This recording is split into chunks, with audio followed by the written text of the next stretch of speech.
ครับนี่จะมาตีปรากฏครั้งที่2ในชีวิตนะครับ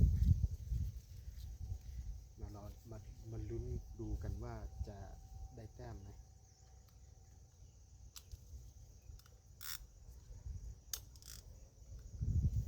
ไปเกียร์เยอะตีเลยเอามาคันเดียวเองนะครับวันนี้ลองดูเว้ย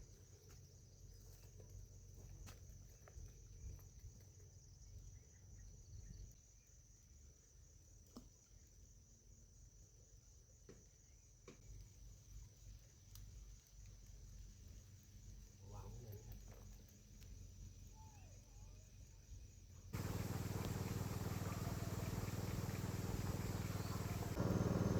ตกไปกลางน้ำเหรอ ใช่พี่